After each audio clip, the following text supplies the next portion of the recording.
بسم اللہ الرحمن الرحیم۔ یہ ان دنوں کا ذکر ہے جب میں 11 برس کی تھی اور چھٹی جماعت کی طالبہ تھی۔ سمیرہ مجھ سے 5-6 برس بڑی تھی۔ ہم گاؤں میں رہائش پذیر تھے۔ سمیرہ اسکول نہ جاتی تھی۔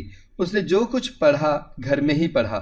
ایک استانی اسے گھر پر آ کر پڑھا جاتی تھی۔ سمیرہ کا گھر ہمارے مکان سے چند قدم کے فاصلے پر تھا۔ دراصل ایک قدامت پسند گھرانے میں اس کا جنم ہوا تھا۔ اس کے آباء و اجداد اس علاقے کے مالک اور سرپرست رہے تھے۔ یہ متمول لوگ تھے، جدی پشتی امیر تھے۔ اولادوں نے بعد میں جاگیریں فروخت کر کے خود کو ایک علاقے تک محدود کر لیا تھا۔ خان کے گھرانے کی خواتین پردے کی سختی سے پابندی کرتی تھیں۔ وہ دہلیز سے باہر قدم نہیں رکھتی تھیں۔ ان کو اسکول کالج جانے کی بھی اجازت نہیں تھی، جبکہ مرد اعلیٰ تعلیم حاصل کرنے یورپ اور امریکہ جا سکتے تھے۔ سمیرہ بہت خوبصورت لڑکی تھی۔ جب امی جان خان کی بیوی سے ملنے جاتیں تو سمیرہ مجھ سے بہت خلوص سے ملتی اور والدہ سے کہتی، میں اکیلی ہوتی ہوں، مجھ سے کوئی باتیں کرنے والا نہیں ہوتا، آپ محسنہ کو میرے پاس بھیج دیا کریں۔ وہ 16-17 برس کی بھولی بھالی لڑکی تھی، باتیں 11-12 برس کی لڑکیوں جیسی کرتی تھی۔ میری اس کی دوستی ہو گئی۔ امی جان جانتی تھیں کہ سمیرہ کو گھر کی دہلیز سے باہر قدم رکھنے کی اجازت نہیں ملے گی، اس لیے وہ مجھے اس کے پاس جانے سے منع نہیں کرتی تھیں۔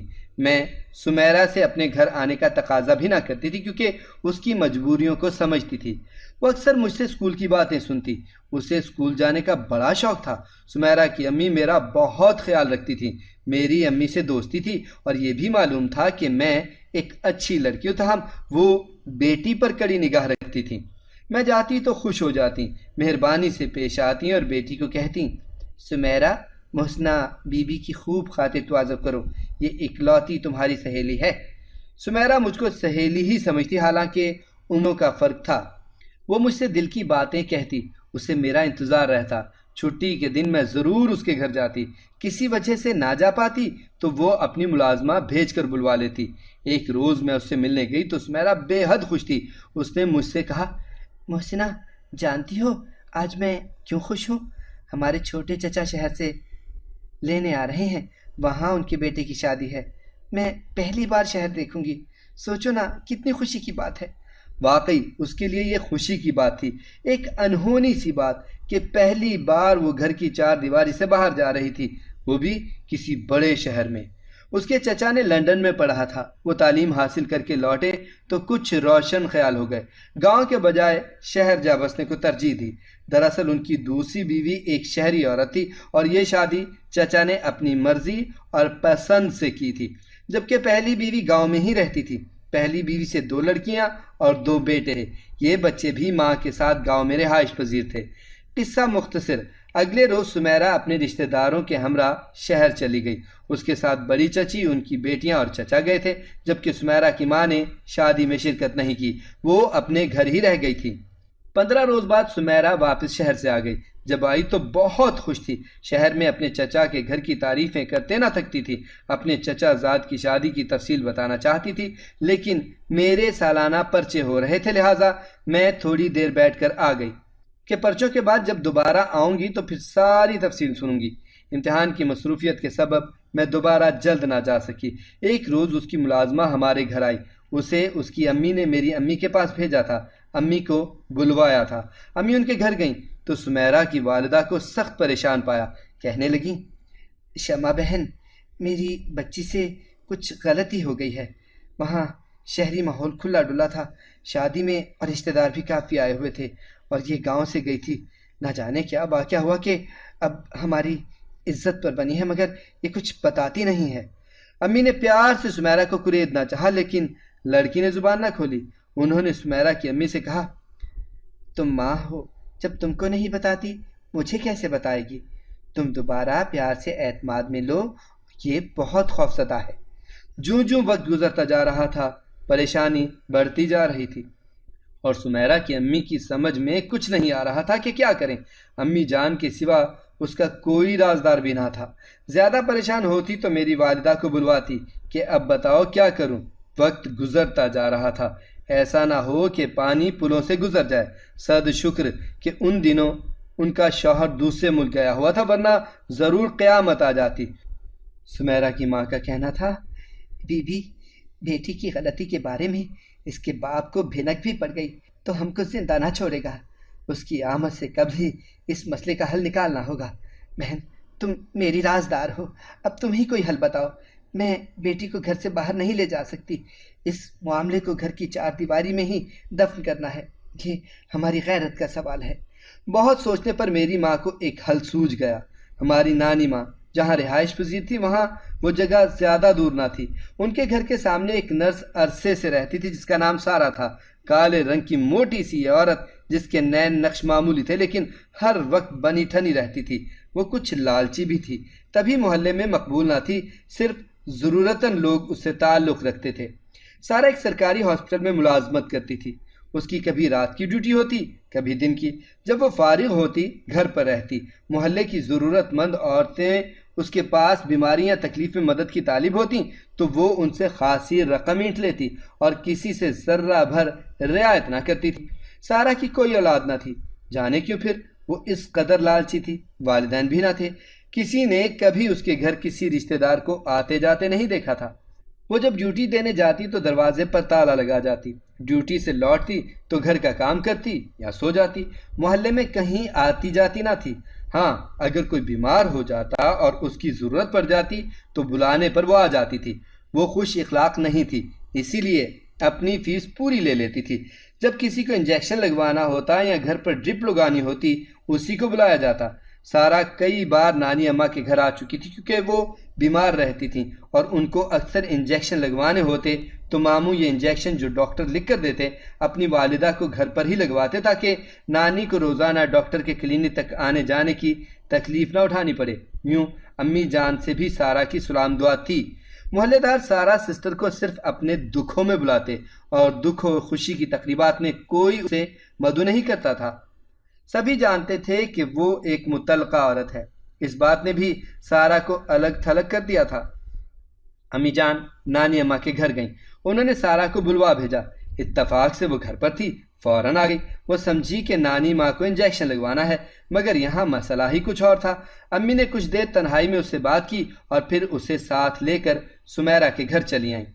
سمیرہ کی ماں نے مسئلہ بتا کر کہا، روپیہ جتنا چاہو گی ملے گا، مگر تم کو اپنا منہ بند رکھنا ہوگا اور ہماری عزت بچانی ہوگی۔ لڑکی گھر سے باہر قدم نہیں نکال سکتی۔ اس راز کو گھر کی چار دیواری میں ہی دفن کرنا ہے۔ اب ہماری عزت تمہارے ہاتھ ہے۔ سارا نے 50,000 روپے کا مطالبہ کیا اور دوسرے روز آنے کا وعدہ کیا۔ دوسرے دن وہ ایک چھوٹا سا بیگ لے کر آ گئی۔ اس نے سمیرہ کو انجیکشن لگایا اور سمیرہ کی ماں سے کہا، رقم ادا کرو اور فکر نہ کرو، تمہاری عزت پر آنچ نہیں آئے گی۔ یہ راز گھر کی چار دیواری میں دفن ہو جائے گا۔ انجیکشن لگانے کے بعد رقم بیگ میں ڈال کر وہ چلی گئی۔ ابھی اسے گئے چند ہی منٹ گزرے ہوں گے کہ سمیرہ تڑپنے لگی۔ آخر کار اس کی روح قفس انصری سے پرواز کر گئی۔ رشتہ دار، پاس پڑوس سے عورتیں سمیرہ کے گھر جمع ہو گئیں۔ ہر کسی کو سمیرہ کے یوں اچانک مرنے کا بہت دکھ ہوا۔ اس کی موت پر ہر آنکھ اشک بار تھی۔ خان کی بیوی بھی صدمے سے نڈھال تھی۔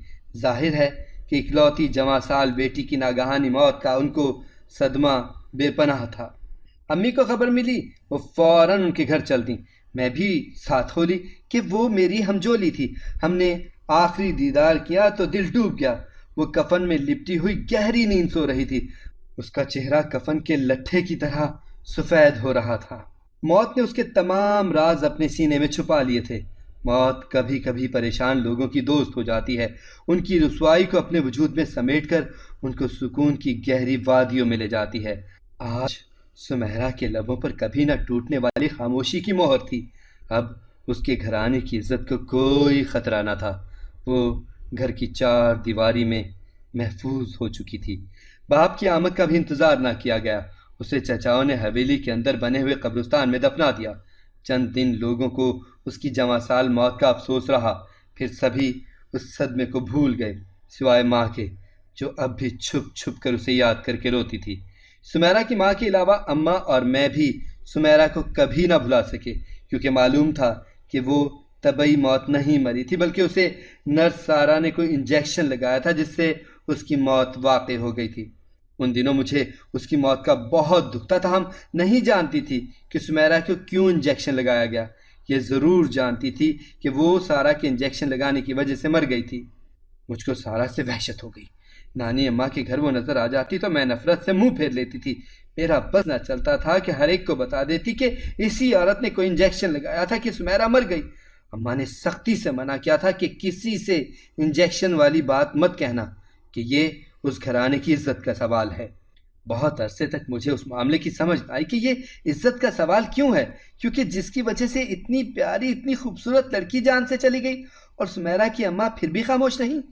وقت گزرتا رہا یہاں تک کہ میں پوری طرح باشعور ہو گئی، زمانے کی اونچ نیچ کو سمجھنے لگی۔ تبھی سمیرہ کی ساری کہانی میری سمجھ میں آ گئی، ساتھ یہ بات بھی معلوم ہو گئی کہ عزت کا سوال کا کیا مطلب تھا۔ مجھے نرس سارہ پر اب بھی غصہ تھا کہ اس نے محض چند روپوں کی خاطر میری دوست کو غلط انجیکشن لگا کر مار دیا تھا۔ مجھے یقین تھا کہ اس ظالمانہ فعل کی اسے اللہ کی طرف سے ضرور سزا ملے گی۔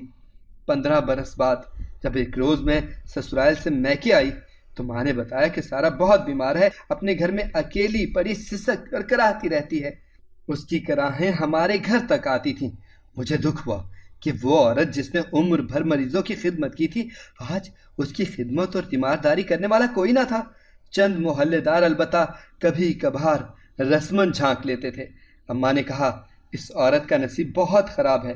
میں نے جواب دیا امی چلے ہم جا کر اسے دیکھاتے ہیں، تیمارداری نہ صحیح عیادت صحیح، یہ بھی تو ثواب کا کام ہے۔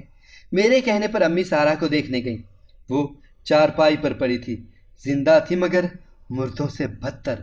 وہ اتنی نحیف و ناتواں تھی کہ اٹھ کر پانی بھی نہ پی سکتی تھی۔ ہاسپٹل کی ایک جمع دارنی دن میں ایک بار تھوڑی دیر کے لیے آتی تھی اور اس کے کچھ جاتی تھی۔ میں نے حیرت سے اس کے مڑے ہوئے ہاتھوں کی طرف دیکھا، شاید بیماری سے وہ ٹیڑھے ہو گئے تھے۔ تبھی مجھے سمیرہ یاد آ گئی۔ سوچنے لگی انہی ہاتھوں سے اس عورت نے سمیرہ کو انجیکشن لگایا تھا۔ خدا جانے اور بھی کتنی معصوم لڑکیوں کو انجیکشن لگایا ہوگا، ان کی سونے جیسی جوانی کو مٹی میں ملایا ہوگا، ان گھرانوں کی عزت کو بچانے کے لیے ان کو موت کے گھاٹ اتارا ہوگا، روپیہ کمانے کے لیے ان کے لیے موت کا فرشتہ بنی ہوگی۔ امی نے ہمدردی کی تو بس وہ اتنا بولی آپا جانے میرا کیا انجام ہوگا، شاید تنہائی میں رو نکلے گی اور پانی کا ایک گھونٹ بھی میرے منہ میں ڈالنے والا کوئی نہ ہوگا۔ سچ ہے آپا، جو جیسا کرتا ہے ویسا بھرتا ہے۔ اس کی باتیں کسی کو سمجھ آتی ہوں گی یا نہیں، میری سمجھ میں ضرور آ رہی تھیں۔ ہم نے اللہ تعالیٰ سے توبہ کی اور اس کے لیے دعائے خیر کر کے گھر آ گئے۔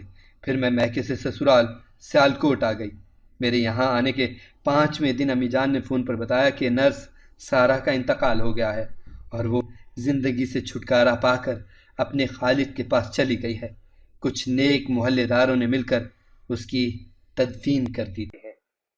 اگر آپ کو ہماری کہانی پسند آئی ہے تو اسے لائک کریں، شیئر کریں اور ہمارے چینل کو سبسکرائب کریں۔